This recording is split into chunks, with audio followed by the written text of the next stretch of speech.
Well, we can now talk about COVID-19. We know that the minority in Parliament is asking government to review its position on the mandatory $150 test, which is charged at the Kotoka International Airport as part of measures to ensure safety as far as the COVID-19 testing is concerned. But there's a group which is advocating that some reviews also are needed in that regard. Joining us now is Edem Senan, who's chairperson, Advocates for Christ Ghana, joining us to have a conversation on this growing call for the need for us to review the figures.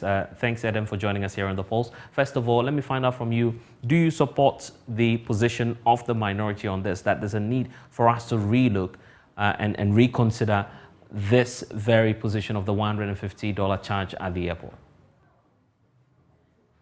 Well, yes. I think that globally there are serious efforts being made in various jurisdictions to review the COVID protocols, situations, and what have you. And so in Ghana also, this is necessary to take a look at it.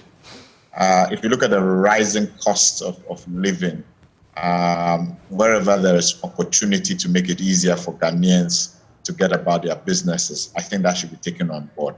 And evidently, I mean, right from the beginning, citizens have raised concerns about the pricing of the testing at the airport. And that is one area definitely we can make lives easier for Ghanaians if we take a look at the costing, especially now that things have simmered down significantly, at least on this continent. I think there's reason to rethink what the requirements are and the pricing that is being given to people, especially Ghanaians. We know that this is obviously to the time that we don't have to lose guard. The experts are telling us that we still have to keep up with the safety protocol. So if you're saying things are simmering down, is that to suggest that you are asking us to lose focus of the safety protocols? No.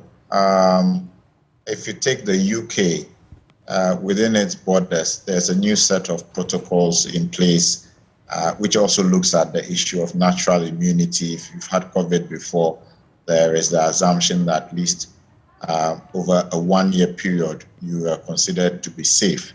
And so that then prevents you, that takes away the situation where you're going to have to be doing testing over and over again if you're moving from one point to another. So I'm saying that there's a need to do a total review of where we are in the context of what is happening internationally. And one of the elements of that would certainly be looking at the pricing of such tests, especially when cost of living, especially in Ghana, is going up. People would absolutely prefer a situation where you have to pay less where it is possible.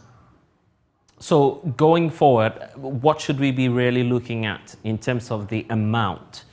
Is there any price range that your group has in mind, or perhaps we just need to scrap the amount in its entirety? Well, I know the minority has said it should be scrapped altogether.